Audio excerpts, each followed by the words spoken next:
Hello everybody, welcome back to the channel.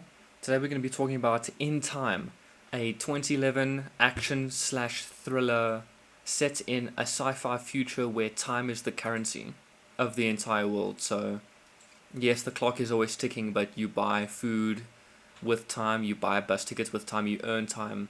It is explained further in the movie, like exactly how that works, but we'll get to that. The director is Andrew Niccol. I think that's how I pronounce his name.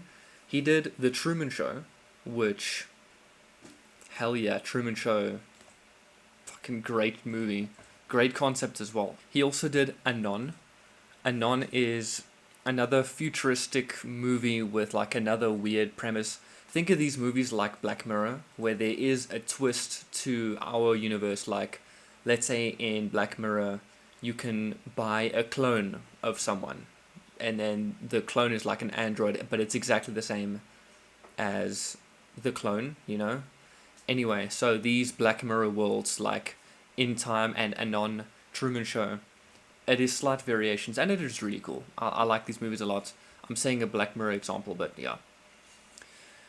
The actors, you got JT, Justin Timberlake, who I think everyone in the world should know Justin Timberlake is one of the greatest singers of our generation, in my opinion. I think he's a brilliant singer, brilliant dancer, brilliant performer overall.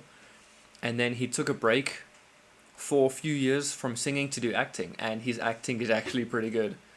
I haven't watched many of his movies, but what I could tell, it's pretty good acting, especially in this movie. He does a good job. I think he does a good job. So, Cillian Murphy from fucking Oppenheimer, he's here as well. He does a great job as well. Johnny Galecki from Big Bang Theory, he's also good.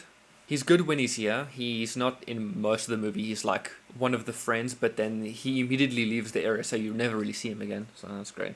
So let's get into the movie. So it starts with a day in the life of Will Salas, and he goes throughout his day, and we learn about how the world works. So when you turn 25, then your clock starts on your arm. It starts glowing. I think it is black when you're an infant to 25, and then when you die it turns black. When it's glowing, then you have a year left when you turn 25. Then you obviously have to be earning more time to obviously live for more than a year. If you're in a rich family, you can just they give you centuries and centuries of time, so you never have to worry about that. Obviously you can just live for a long time without having to work. But if you're in the slums like Will, you have to live day by day, as they say. You really have to you have to save, you know. And the first bit is the economy around the concept, the rich versus the poor. And Will helps out this rich guy with centuries on his arm. So the rich guy gives Will all of his time and kills himself off of a bridge. So now Will has a lot of time in his hand. He's rich, but unfortunately he now gets targeted because there are these people called Minutemen. The gang called Minutemen go around and then they just steal time because they're thugs and they're gangsters, you know.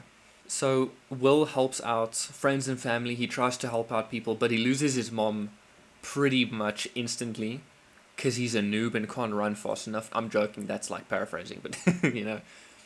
And then he vows to take down the system, topple the system, take everybody down. Similar thing, so a revenge plot right off the bat. You get a revenge plot is a very easy way to like get the ball rolling with the movie, and then he's just gonna risk everything now. Like he has nothing to lose, you know.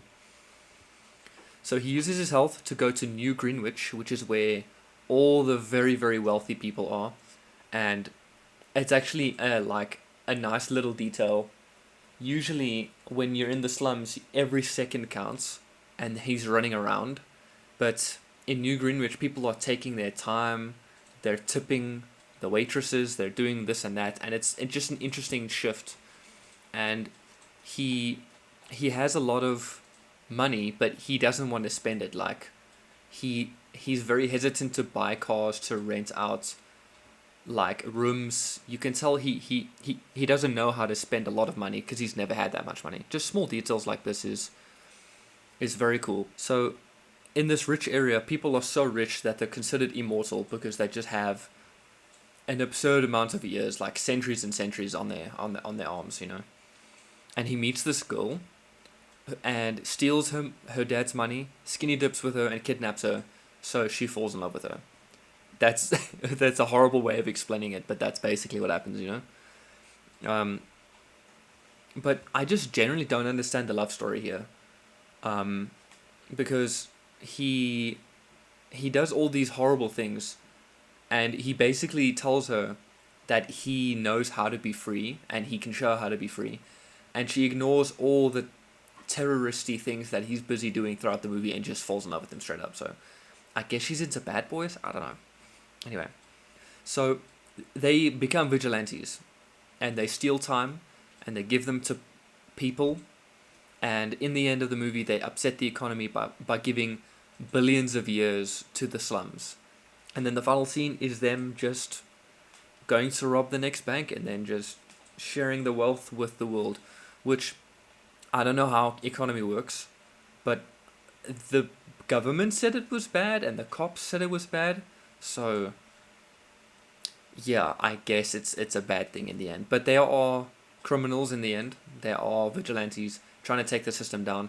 So the whole time concept is what got me hooked from the beginning. The whole concept around living off of time and time being the currency is such an interesting idea, and they try and stretch it out as much as they can while having a movie, having a story, and then they try to explain everything. It's really cool. And the dialogue plays around time a lot, like the writing. The cops are called timekeepers, and the gangs are called Minutemen. They have all this wordplay around time, like not wasting your time or anything. It's very cool. Some would argue that this writing is cheesy, but I think it's charming.